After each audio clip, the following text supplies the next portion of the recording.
창세기 28장 16절에서 22절 말씀 저와 여러분이 한 절씩 교독하겠습니다. 야곱이 잠이 깨어 이르되 여호와께서 과연 여기 계시거늘 내가 알지 못하였도다.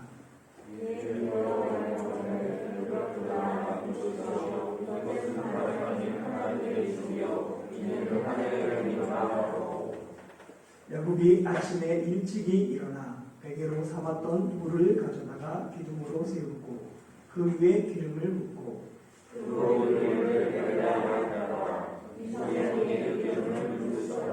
야곱이 서원하여 이르되 하나님이 나와 함께 계셔서 내가 가는 이 길에서 나를 지키시고 먹을 떡과 입을 옷을 주시오. 내가 나의 아버지 집으로 돌아가게 하시오면 여호와께서 함께 읽겠습니다.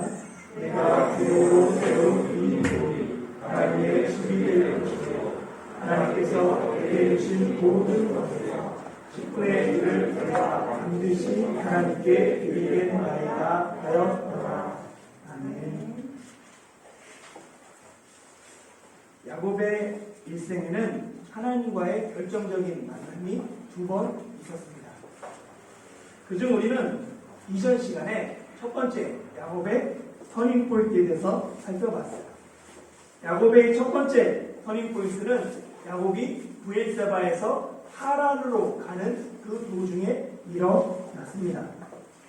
형의 분노를 피해 외삼촌이 계신 하란으로 가는 그 길에서 야곱은 무엇 하나 챙겨오지 못했죠. 그런데 날이 저물게 되고 거할 곳을 찾지 못했던 이 야곱은 길에서 노숙하게 됩니다. 길가에 돌을 베고 노숙하는 그 야곱을 꿈에 하나님께서 찾아오시죠. 꿈에서 야곱은 꼭대기가 하늘에 닿은 사닥다리를 보게 됩니다. 사닥다리 위에는 하나님의 사자들이 오르락 내리락 하고 있었어요. 한번 그림을 보면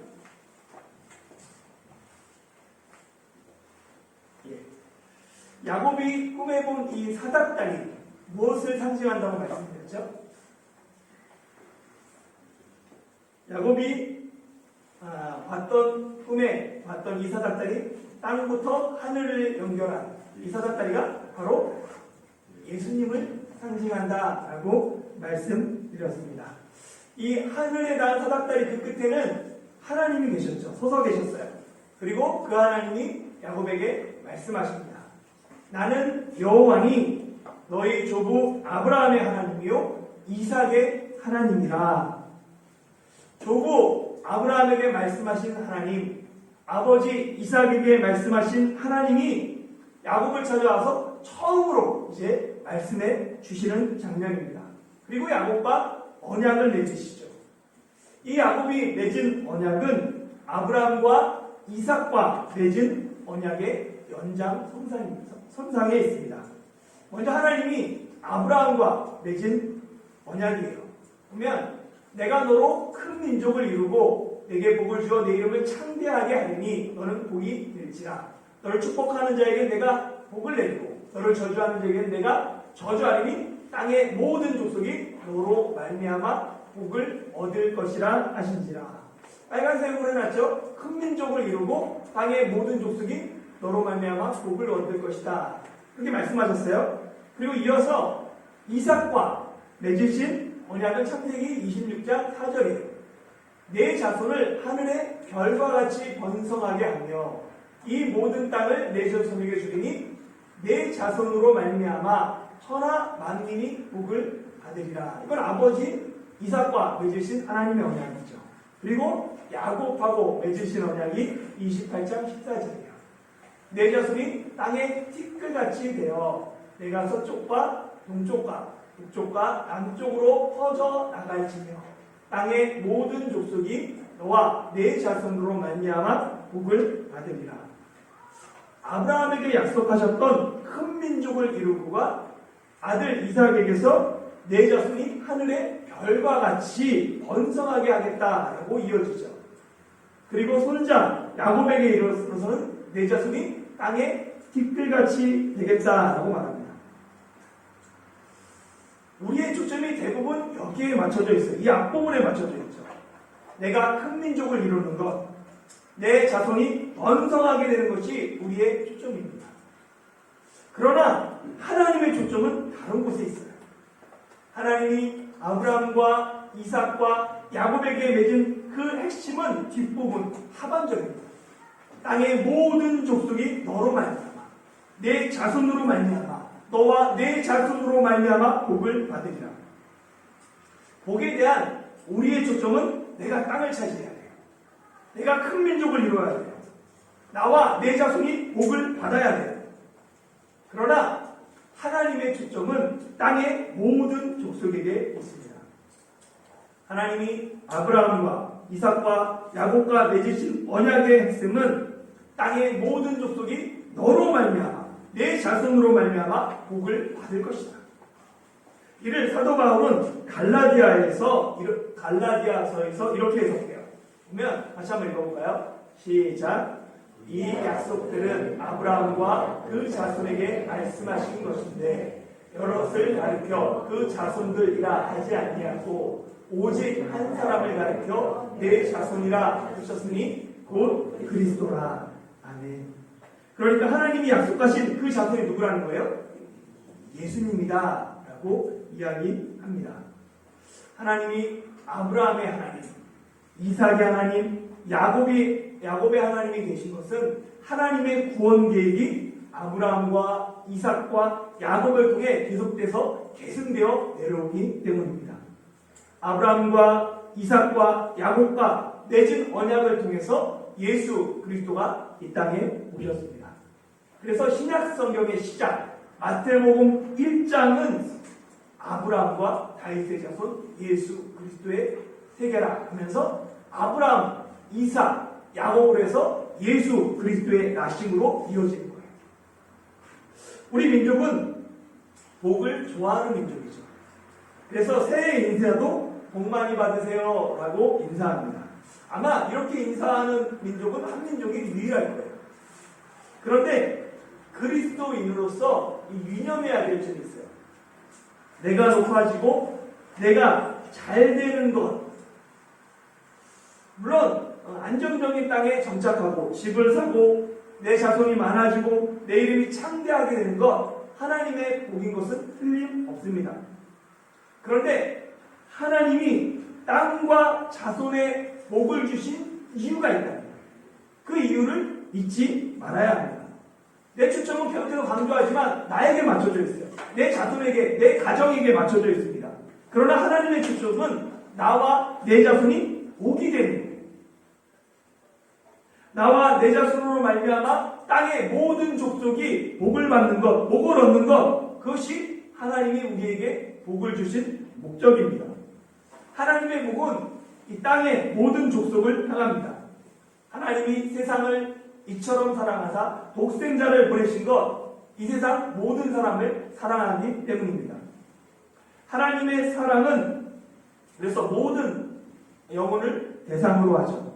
예수님이 성육신하고 십자가에 지신 것, 세상 모든 사람을 구원하기 위해서입니다. 그렇기 때문에 그리스도인은 모든 민족에게, 모든 영혼에게, 모든 사람에게 하나님의 사랑을 전해야 합니다. 나로 말미암아 세상이 복받는 것, 나 때문에 이웃이 잘 되는 것, 나를 통해 하나님의 나라가 드러나고 나를 통해 예수님이 드러나고 하나님께 영광 받으시는 것, 그것이 바로 하나님이 우리를 부르신 부르심이며 또한 우리의 소명입니다. 코로나19가 시작된 지 3년이 지났어요. 이제 대부분 나라들이 위드 코로나를 실시합니다. 그러면 예전과 비슷한 일상이 회복되고 있어요. 그런데 최근 목회 데이터 연구소가 조사한 결과에 따르면 코로나 이후 많은 사람들이 교회에서 이탈했다라는 것들을 실제로 조사하게 됐어요. 그 중에서 30대, 40대가 가장 많이 이탈했어요. 그래서 보니까 3040 세대 개신교인 신앙의식 조사를 발표했어요. 여기에 보니까 코로나 이후 30대, 40대 세대 중에서 현장 예배를 이탈한 사람들이 43%에 달합니다. 현장 예배 이탈자 중에는 일부는 온라인 예배를 드려요. 그렇지만 일부는 아예 온라인 예배로도 드리지 않는 가난한 성도가 되었습니다. 조사 결과를 보니까 대만에 왔는데, 타이중에 왔는데 한국 교회에 온라인 예배 드리는 분들 이해가 되더라고요. 이제 하나의 예배로 정착되었구나 라는 마음을 좀 알게 되었어요. 교회의 신뢰도를 보면 한국 교회의 미래는 좀 먹구름입니다. 개신교인들 중은 전체 한국의 인구 중에 17%예요. 가장 많죠. 그런데 개신교를 신뢰하는 교회를 신뢰한다 라고 응답한 사람은 6%밖에 되지 않습니다. 그러니까 교회를 다니는데 교회를 신뢰하지 못하는 사람이 11%나 되는 거예요. 3040 세대 개신교인 의식조사에서도 교회를 다니는 사람들 중에 10명 중에 4명은 신앙의 회의를 느끼고 있다라고 대답했습니다. 그리고 그 이유를 그 중에 37%가 뭐라고 대답했냐면 기독교인들의 생활이 비도덕적이고 이중적이기 때문이다라고 답했어요. 그들은 교회를 다니는 사람들로 대상으로 물어봤는데 그 중에 37%가 그렇게 대답한 거죠. 코로나19로 말미암아 교회에 민낯이 드러났다라는 평가들이 있습니다. 코로나 초기 교회가 코로나 바이러스의 진원지처럼 인식되는 사건들이 계속해서 일어나고 믿음 좋다는 교회들이 현장 예배를 강행하면서 세상 사람들의 눈에는 교회가 반사회적이고 이기적인 집단으로 낙인찍혔습니다. 그 결과 한국 교회의 신뢰도는 이 코로나 기간 급격하게 추락했죠. 그러나 이런 절망적인 상황에서도 이 조사 결과에 보면 희망적인 것들이 있어요. 코로나 이후 현장 예배를 드리지 않고 온라인 예배도 드리지 않는 가난한 성도들이 있는데 그 중에 47%는 거의 절반은 하나님의 존재를 믿어요. 그리고 예수님이 나의 죄를 대속했다라는 것도 믿어요. 그러니까 비록 지금은 교회에 나가지 않지만 분명한 그리스도인으로서 정체성을 가진 사람이 반 정도 되는 거예요. 그리고 그 중에서 49%, 또 반은 언제 될지는 모르지만 비록 지금 당장은 아니지만 앞으로 교회에 다시 가고 싶다라고 응답했습니다. 교회가 하나님의 말씀을 바르게 해석하고 바르게 실천하면 언제든지 다시 교회로 돌아오겠다라는 사람이 가난한 성도 중에 절반이나 됩니다. 그들은 이미 복음을 듣고 복음을 분명하게 이해했어요. 단지 그 복음을 행하지 않는 교회, 행하지 않는 그리스도인, 행하지 않는 자신 때문에 실망해서 교회를 잠시 떠났다는 거죠. 교회가 언제든지 복음을 회복하면 다시 교회로 돌아오겠다라는 것이 그나마 희망이 되고 있습니다. 한국교회는 갈림길에 서 있습니다. 한국교회의 가장 큰 장점은 하나님을 사랑하는데 누구보다 열심히 다니는 거예요. 예배를 목숨을 걸고 드려요. 차라리 코로나 걸려서 죽으면 죽었지 예배는 포기할 수 없다. 뜨겁게 통성으로 기도하고 방언으로 기도합니다. 성경 읽기에 열심이고 성경 공부에 열심이죠. 각종 헌금들도 잘 드려요. 시간과 물질을 들여서 단기 성교하며 하나님을 사랑하고 교회를 사랑하는 일에 특심인 교회가 한국교회입니다. 그런데 이웃사랑에 있어서는 하나님의 사랑에 미치지 못해요. 심지어 교회 일을 열심을 내는데 자기 가정을 돌보지 못하는 그런 경우도 비일비재했습니다. 신앙이 균형을 잡지 못하고 한쪽으로 기울다 보니까 부작용이 생겼어요. 그로 인해 교회가 언제부턴가 세상을 향해서 선한 영향력을 주기보다 부정적인 이미지가 고착되었습니다. 이 부정적인 이미지를 새롭게 바꾸기 위해서는 많은 시간과 노력이 필요합니다. 나로 말미암아 나와 내 자손으로 말미암아 땅의 모든 족속이 복을 받는 교회가 되는 것, 그것이 하나님이 우리를 부르시고 우리에게 복을 주신 이유입니다. 그리고 계속해서 오늘 말씀을 살펴보면 꿈에서 하나님을 만난 그 야곱의 고백이 창세기 28장 16절, 17절 말씀 같이 한번 읽어볼게요. 시작. 야곱이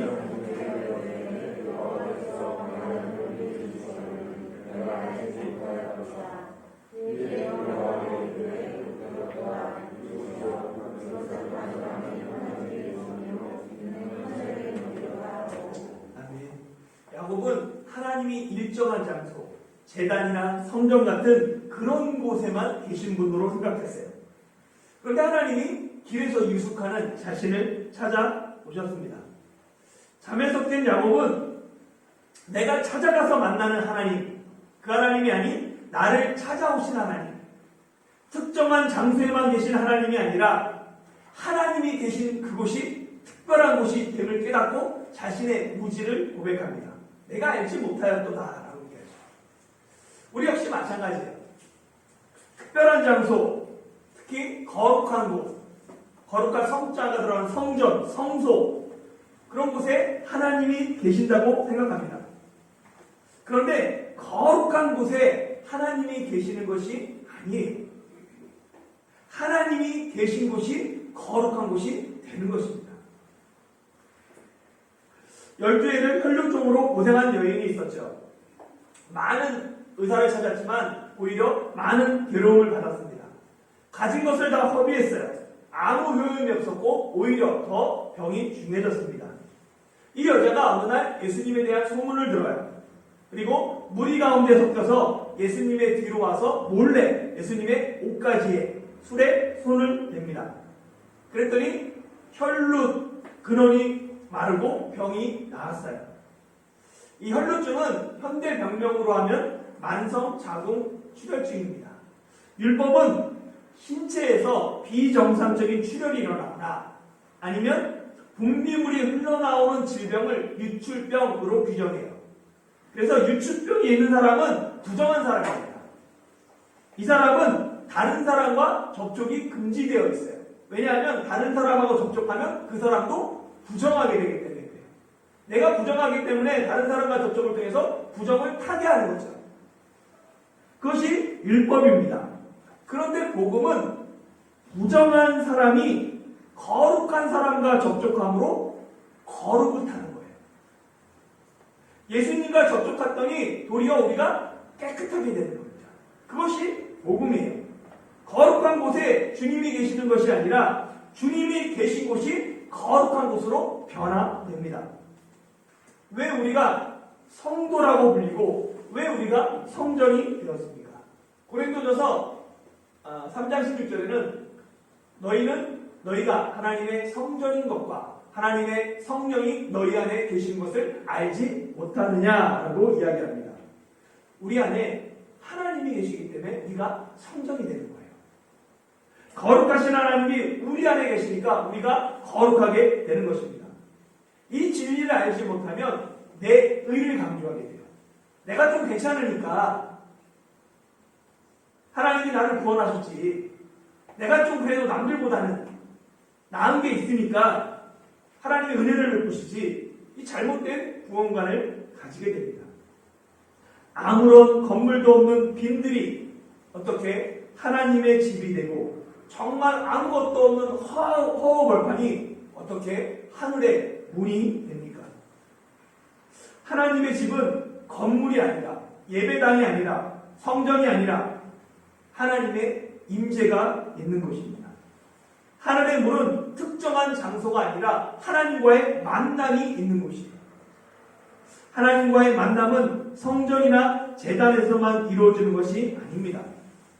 하나님과의 만남은 장소가 중요한 것이 아니에요.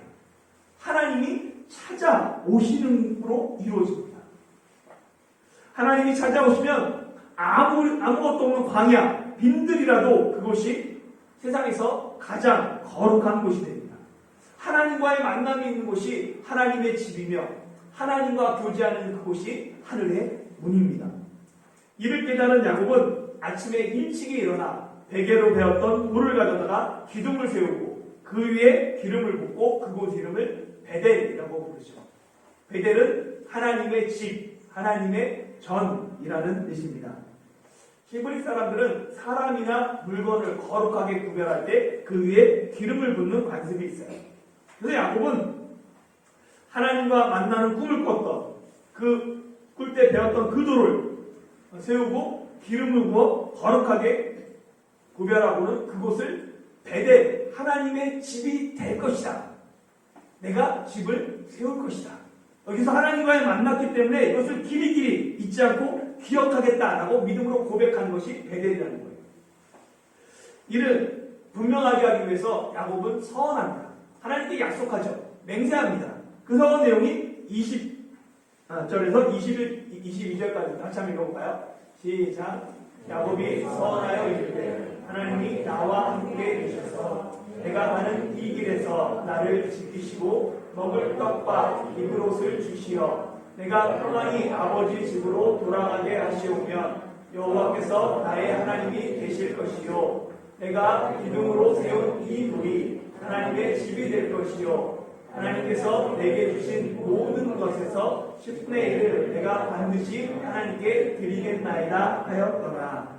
아멘. 야곱이 하나님께 서원한 것은 세 가지입니다.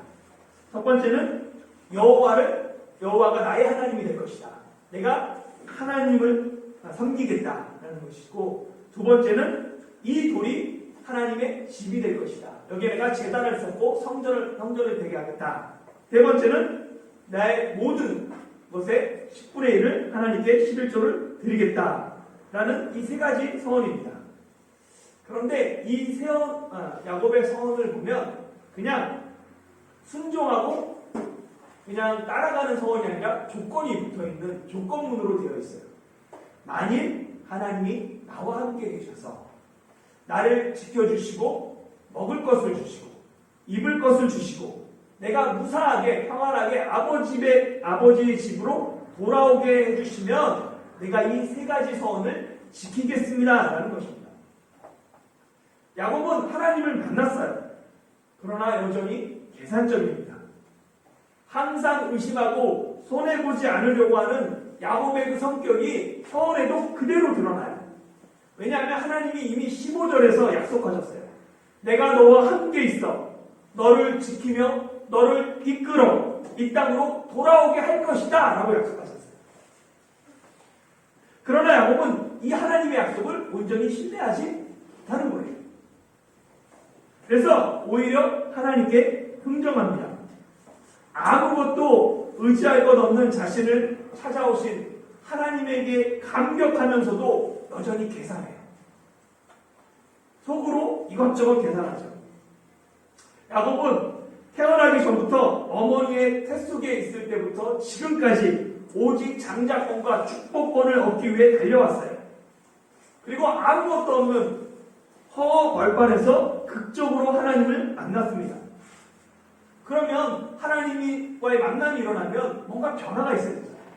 작은 변화라도 일어날 것 같은데 야곱의 가졌던 가치관, 삶의 태도, 하나님을 만났다고 변화하지 않습니다.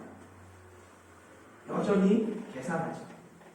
하나님이 아브라함으로 만드는데 수십 년 동안 아브라함으로 믿음의 조상으로 만들어 가셨듯이 하나님이 이제 야곱을 이스라엘로 만들어 가시는 거예요. 이제부터 시작인 거죠. 왜냐하면 하나님과의 만남과 이 약속을 평생 잊지 않겠습니다. 감사하며 살겠습니다. 라는 이 야곱의 서원, 이것이 이루어질까요? 안 이루어질까요? 먼 훗날에 이루어져요. 그런데 야곱이 서원을 이룬 것은 자기가 자의로 이룬 게 아니에요. 야곱은 하나님의 약속대로 하나님의 지키시고 보호하심 안에서 나중에 돌아옵니다. 20년 후에 돌아오잖아요. 여러 명의 아내, 4명의 아내들과 자식들, 많은 자식들, 풍부한 재물을 가지고 무사하게 가나안 땅에 돌아옵니다. 그러나 야곱이 가나안 땅에 돌아와서 베델로 올라간 것이 아니에요. 그냥 서원을 지키지 않고 세겜 땅에 머무르면서 서원과 상관없는 삶을 살아갑니다. 그러다가 그 땅에서 딸 디나가 성폭행 당하는 사건이 일어나고 그로 말미암아 피해 보복이 일어나고 그로 말미암아 큰 문제가 일어나요. 이에 야곱이 근심하고 있을 때 하나님이 다시 야곱에게 나타나셔서 말씀하십니다. 베델로 올라가서 제단을 쌓으라 라고 명령하시죠. 이 하나님의 말씀 앞에 야곱은 자신의 잘못을 깨닫고 서원을 기억하며 베델로 올라가 서원을 지키게 됩니다. 절박할 때는 하나님을 간절히 찾다가도 평안하고 살만해지면 하나님을 까마잡게 잃어버린 그 야곱을 하나님은 끝까지 포기하지 않으세요. 그리고 그를 이스라엘 12지파의 조상으로 변화시켜 가십니다. 그 과정 그리고 그 시간이 야곱이 고백하는 것처럼 험악한 세월이 되는 겁니다. 사랑하는 성도 여러분, 야곱이 아무것도 의지할 것이 없을 때, 가장 힘들고 외롭고 약할 때 하나님은 야곱을 찾아오셨습니다. 인생의 고독, 절망, 그것이 실패가 아닙니다. 오히려 그때가 하나님을 더 깊게 만나고 하나님과 더 가까워지는 인생의 전환점이 될 수 있습니다. 건강한 자에게는 의원이 쓸데없고 병든 자에게라 쓸데있는 것처럼 하나님은 약하고 병들고 가난하고 고통 중에 슬픔 중에 있는 사람들을 찾아오셔서 그들을 위로하시고 그들을 일으키시고 그들과 새로운 일을 시작하십니다. 내가 괜찮은 사람이기에 하나님이 내게 은혜를 베푸시고 나를 복되게 하신 것이 아닙니다. 하나님 앞에서 내 의와 공로는 단 어떤 것이라도 주장할 수 없습니다. 그저 우리는 하나님의 은혜와 사랑에 감사하며 영과 진리로 예배할 뿐입니다. 우리가 영과 진리로 예배하면 그곳이 어디든 하나님은 우리를 만나주시고 간절히 찾는 자를 외면하지 않고 우리의 예배를 받아주십니다. 하나님을 만나고 하나님과 교제하는 그곳이 바로 하나님의 집이며 하늘의 문입니다. 다해중 한국교회가 여러분들에게 하나님의 집이며 하늘의 문이 되길 소망합니다. 언제나 우리와 함께 하시는 임마누엘 하나님 앞에서 매 순간 하나님과 동행하며 하나님을 사랑하고 이웃을 사랑하는 그리스도인으로 살아가는 저와 여러분들이 되시길 예수님의 이름으로 축원합니다.